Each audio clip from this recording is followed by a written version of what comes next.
Hello kabayan! Always think positive! So, ayan. Kinuha na kanina ni Mr. yung yung handa natin ngayong Pasko. So, December 24 ngayon. Pero, may trabaho pa rin. So, ako nakaka-schedule pa rin ako.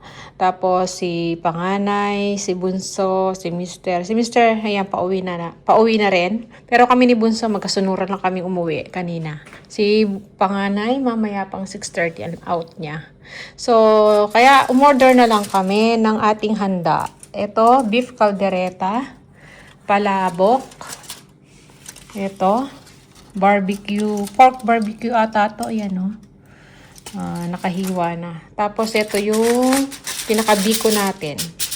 Mukhang masarap yung biko natin. Tingnan niyo yung tsura. Oh, diba? Yan. Kaya, wala tayong time magluto. Kaya nag-order na lang kami. Maaga pa nag-order na kami nung nag-post sila sa FB. Yan, sa Redis Edis Cafe, tsaka Pinoy restaurant yun. So, yan ang handa natin. Merry Christmas! So, ayusin ko lang mamaya yan sa table. Tapos mamaya sisimba kami mamayang gabi. Merry Christmas po! So, yan. Hello po! Yan, inayos namin yung dito.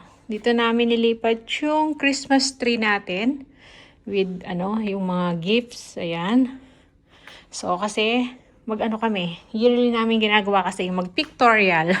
So hinihintay lang namin si Panganay siyang magse-set up nung ating parang style studio. Photo studio ba tawag doon pa? So, yun. Kaya, naligo na kami. Magbibihis kami mamaya. May mga pa kami, uniform. So, makikita yung mamaya yung kaganapan. So, yan ang mga gifts natin. Buksan namin to siguro. Mismong Christmas or after Christmas na. Kasi may paasok si Bunso eh. So, ayan. Inayos na natin. Bali, pinagsama-sama natin mga same color nila. Ayan, ang Christmas tree. So, mamaya na lang uli pagdating ni Panganay.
Ha? Anong pangalan?